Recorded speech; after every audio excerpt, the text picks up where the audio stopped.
Hello दोस्तों, medicinesat.com के एक नया फ्रेश एपिसोड में आपका स्वागत है। तो आज हम लोग बात करेंगे एक बहुत ही इंपॉर्टेंट मेडिसिन के बारे में जिसका नाम है गाइनाजोल 200 mg कैप्सूल, जिसको मैन्युफैक्चर करता है सान फार्मा इंडस्ट्रीज लिमिटेड।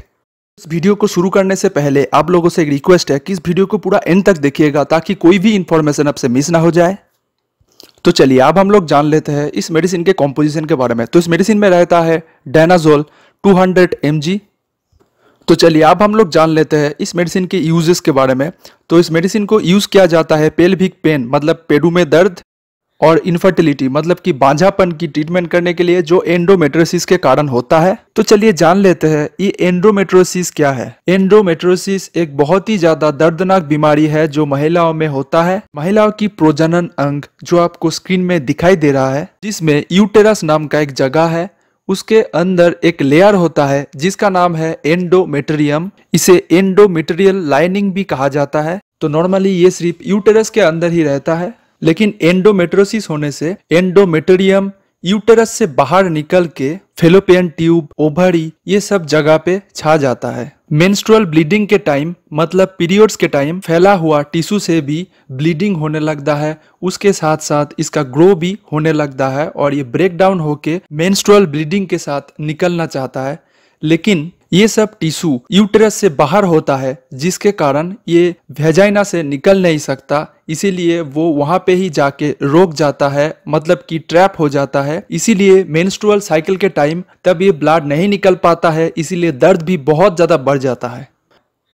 उसके साथ साथ इस मेडिसिन को इस्तेमाल किया जाता है दर्दनाक या अनियमित मासिक धर्म की समस्या और प्री मेंस्ट्रुअल सिंड्रोम मतलब कि मासिक धर्म की पूर्व जो लक्षण दिखाई देता है, अगर उसमें कोई भी प्रॉब्लम आ रहा है तो उसे भी ट्रीटमेंट करने के लिए इस मेडिसिन को इस्तेमाल किया जाता है। उसके साथ साथ इस मेडिसिन को इस्तेमाल किया जाता है बिनाइन फाइब्रोसिस्टिक ब्रेस्ट डिजीज के ट्रीटमेंट के लिए। बिनाइन फाइब्रोसिस्टिक डिजीज एक ऐसा बीमारी है जिसमें महिलाओं के स्तन के अंदर गांठ महसूस होता है, जो होने से महिलाओं में परेशानी होता है। उसके साथ साथ बहुत ही ज्यादा दर्द होता है। तो चलिए अब हम लोग जान लेते हैं ये मेडिसिन कैसे काम करता है उसके बारे में। तो इस मेडिसिन का जो मेन ड्रग है उसका नाम है डेनाजोल। डेनाजोल एक एंड्रोजन है जो टेस्टोस्टेरोन हार्मोन की तरह काम करता है। ये ओवरीज और अंडाशय द्वारा उत्पन्न होने वाला हार्मोन ईस्ट्रोजन की मात्रा को कम करता है। ईस्ट्रोजन एंडोमेट्रियोसिस के लिए जिम्मेदार है। उसके साथ साथ एंजियोएडिमा के उपचार के लिए डेनाजोल आपके शरीर में प्रतिरक्षा प्रणाली में एक नियंत्रित प्रोटीन की मात्रा को बढ़ाने में भी मदद करता है। तो इस तरह से एंडोमेट्रियोसिस और फाइब्रोसिस्टिक ब्रेस्ट डिजीज में ये मेडिसिन इस्तेमाल होता है। तो चलिए अब हम लोग जान लेते हैं इस मेडिसिन के साइड इफेक्ट्स के बारे में। तो इस मेडिसिन को इस्तेमाल करने से महिलाओं के चेहरे में या फिर अन्य क्षेत्र में एबनॉर्मल हेयर ग्रोथ मतलब कि बाल उग जाने का चांस रहता है। उसके साथ साथ इस मेडिसिन को इस्तेमाल करने से सिर में बाल झड़ने का एक चांस रहता है, बॉडी वेट बढ़ जाने का एक चांस रहता है। उसके साथ साथ एक्ने मतलब कि मुहासे होने का चांस रहता है। वॉइस चेंज मतलब कि आवाज का बदल हो सकता है। आपके स्काल्प पे इचिंग हो सकता है मतलब कि आपके खोपड़ी पर खुजली हो सकता है। सूजन होने का चांस रहता है और गले में खरस आ जाने का भी चांस रहता है। अब हम लोग जान लेते हैं इस मेडिसिन के कुछ वार्निंग के बारे में, मतलब कुछ चेतावनी के बारे में, कब आपको ये मेडिसिन इस्तेमाल करना चाहिए, कब आपको ये मेडिसिन नहीं इस्तेमाल करना चाहिए, ये सब चीज के बारे में।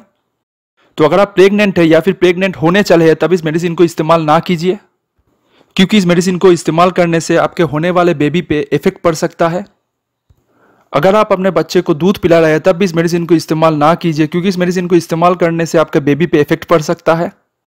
अगर आपको ये मेडिसिन इस्तेमाल करने से एलर्जी का प्रॉब्लम आ रहा है तब इस मेडिसिन को इस्तेमाल करना बंद करके डॉक्टर के साथ जरूर कंसल्टिंग कर लीजिए। इस मेडिसिन को अल्कोहल के साथ इस्तेमाल नहीं करना चाहिए। अल्कोहल के साथ इस मेडिसिन को इस्तेमाल करने से बहुत ही खतरनाक साइड इफेक्ट्स हो सकता है। अगर आपके बॉडी में एंड्रोजन डिपेंडेंट ट्यूमर है तब इस मेडिसिन को इस्तेमाल नहीं करना चाहिए, क्योंकि इस मेडिसिन को इस्तेमाल करने से वो ट्यूमर बढ़ सकता है। अगर आपको माइग्रेन का प्रॉब्लम है तब इस मेडिसिन को इस्तेमाल नहीं करना चाहिए, क्योंकि इस मेडिसिन को इस्तेमाल करने से माइग्रेन का पेन बढ़ सकता है। उसके साथ साथ इस मेडिसिन को इस्तेमाल करने से माइग्रेन का मेडिसिन के साथ इंटरेक्शन होने का चांस रहता है।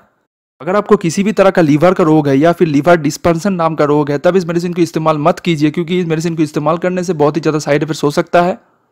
अगर आपको किसी भी तरह का किडनी का रोग है तब भी इस मेडिसिन को इस्तेमाल करने से पहले डॉक्टर के साथ कंसल्टिंग कर लीजिए, फिर इस मेडिसिन को इस्तेमाल कीजिए।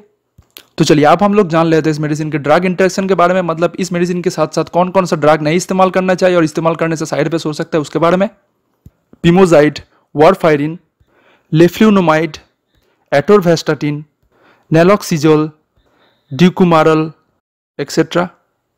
तो चलिए अब हम लोग जान लेते हैं इस मेडिसिन के कुछ सब्स्टिट्यूट के बारे में जिसमें सेम कॉम्पोजिशन रहता है। तो अगर आपको मार्केट में मेडिसिन नहीं मिल रहा है तो ये सब्स्टिट्यूट वाला मेडिसिन आप इस्तेमाल कर सकते हैं। DNZ 200 कैप्सूल, डेनोजेन 200 कैप्सूल, डाइनिक 200 कैप्सूल, गोनाब्लॉक 200 कैप्सूल। और अल्टीमेटली इस वीडियो को खत्म करने से पहले आप लोगों से रिक्वेस्ट है कि इस मेडिसिन को इस्तेमाल करने से पहले डॉक्टर के साथ या फिर अपने फार्मासिस्ट के साथ जरूर कंसल्टिंग कर लीजिए, फिर आप इस मेडिसिन को इस्तेमाल कर सकते हैं। आपको ये वीडियो अच्छा लगा तो इस वीडियो को लाइक कर दीजिए, उसके साथ साथ इस चैनल को सब्सक्राइब भी कर सकते हैं ऐसे इंपॉर्टेंट हेल्थ और मेडिसिन रिलेटेड वीडियोस के लिए। Thank you very much for watching to this video. Bye.